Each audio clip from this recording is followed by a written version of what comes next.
Display problem. এইখিনি picture আহি আছে যদিও ইয়াতে ফুল পিকচাৰ আহে, বাকীখিনি তাৰমানে এনেকুৱা খোলা হৈ থাকে। অকণমান পিছত বেমাৰটো বেলেগ টাইপত হৈ যায়। এইটো চেমচাং 32 ইঞ্চি LED টিভি।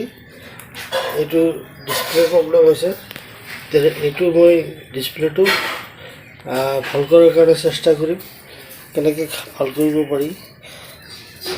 টিভিটো মই অপেন কৰি লৈছোঁ, তেতিয়ালৈকে আপোনালোকে ভিডিঅ'টো চাই থাকক। এতিয়া চাওক, টিভিটো ঠিক হৈ গৈছে, কিন্তু এইকেইটা আঁচ থাকি গ'ল, কাৰণ এইটো ডিসপ্লেৰ প্ৰব্লেম, গোটেইখিনি ঠিক নহয়। ইয়াতে মই কি কৰিছোঁ চাওক, ইয়াৰ পৰা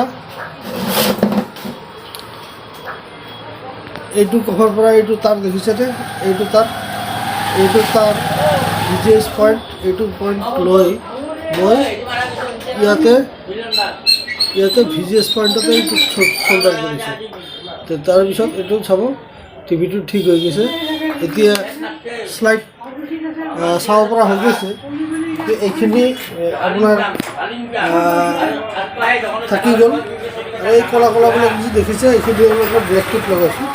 এইখিনি থাকি গ'ল, এইখিনি ঠিক কৰিব নোৱাৰে, কাৰণ ইয়াতে বস্তুটোৰ আপোনাৰ সেই হৈছে, ট্ৰেক ছিঙি গৈছে ভিতৰত, তাৰ কাৰণে এইটো হৈছে। এতিয়া ছেটটা অ'কে। যদি ভিডিঅ'টো চাই পচন্দ লাগে তেতিয়াহ'লে লাইক কৰিব আৰু শ্বেয়াৰ কৰিব।